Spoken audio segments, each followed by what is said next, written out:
Ang magandang balita. 25 Kabanata. Kung magkagayon ay makakatulad ang kaharian ng langit ng 10 dalaga, na kinuha ang kanilang mga ilawan, at nagsilabas upang salubungin ang kasintahang lalaki. At ang 5 sa kanila ay mga mangmang, at ang 5 ay matatalino.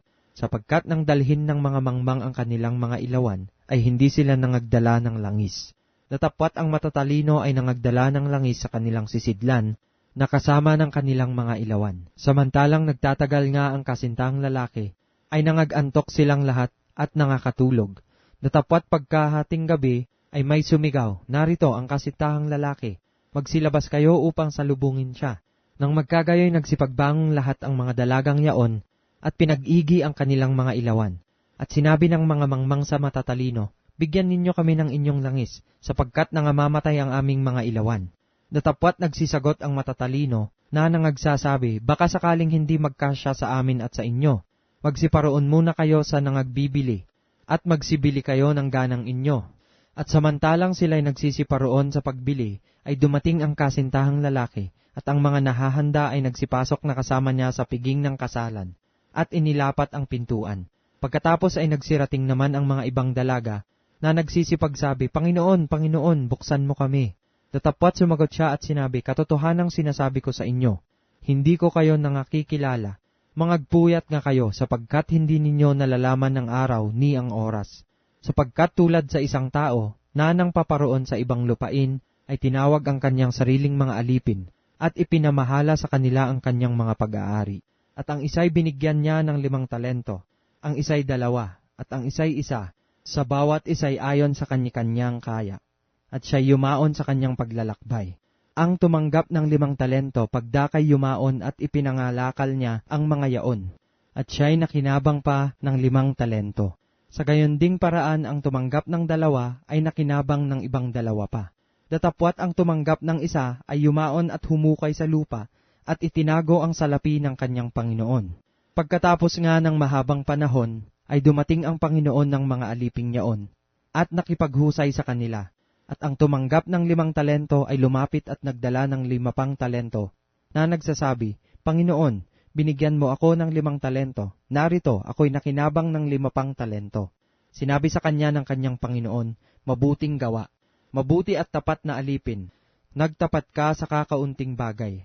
Pamamahalain kita sa maraming bagay, pumasok ka sa kagalakan ng iyong Panginoon. At lumapit naman ang tumanggap ng 2 talento at sinabi, Panginoon, binigyan mo ako ng 2 talento. Narito, ako'y nakinabang ng 2 pang talento. Sinabi sa kanya ng kanyang Panginoon, mabuting gawa, mabuti at tapat na alipin.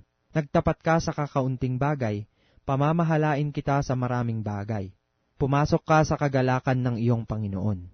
At lumapit naman ang tumanggap ng 1 talento at sinabi, Panginoon, nakikilala kita na ikaw ay taong mapagmatigas, na gumagapas ka doon sa hindi mo hinasikan, at nag-aani ka doon sa hindi mo sinabugan.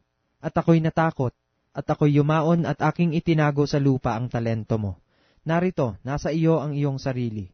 Datapwat sumagot ang kanyang Panginoon at sinabi sa kanya, Ikaw na aliping masama at tamad, nalalaman mong ako'y gumagapas sa hindi ko hinasikan, at nag-aani doon sa hindi ko sinabugan.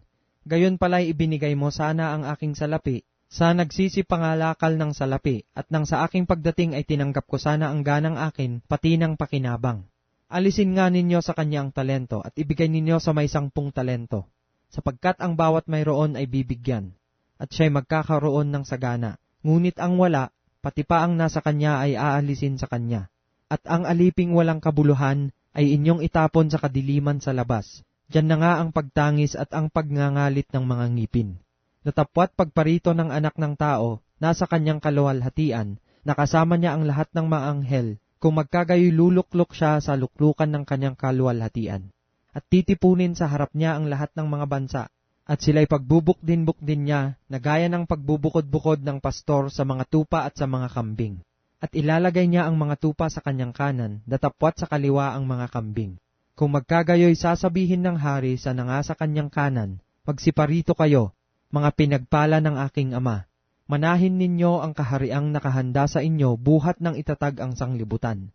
Sapagkat ako'y nagutom at ako'y inyong pinakain, ako'y nauhaw at ako'y inyong pinainom. Ako'y naging taga-ibang bayan at inyo akong pinatuloy. Naging hubad at inyo akong pinaramtan. Ako'y nagkasakit at inyo akong dinalaw. Ako'y nabilanggo at inyo akong pinaroonan. Kung magkagayoy sasagutin siya ng mga matuwid, na mangagsasabi, Panginoon, kailan ka namin nakitang nagutom at pinakain ka namin? O nauuhaw at pinainom ka? Kailan ka naming nakitang isang taga-ibang bayan at pinatuloy ka? O hubad at pinaramtan ka? At kailan ka namin nakitang may sakit o nasa bilangguan at dinalaw ka namin? At sasagot ang hari at sasabihin sa kanila, Katotohanang sinasabi ko sa inyo, yamang inyong ginawa sa isa dito sa aking mga kapatid, kahit sa pinakamaliit na ito ay sa akin ninyo ginawa.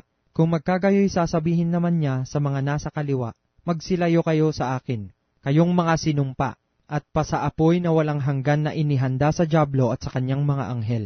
Sapagkat ako'y nagutom at hindi ninyo ako pinakain, ako'y nauhaw at hindi ninyo ako pinainom.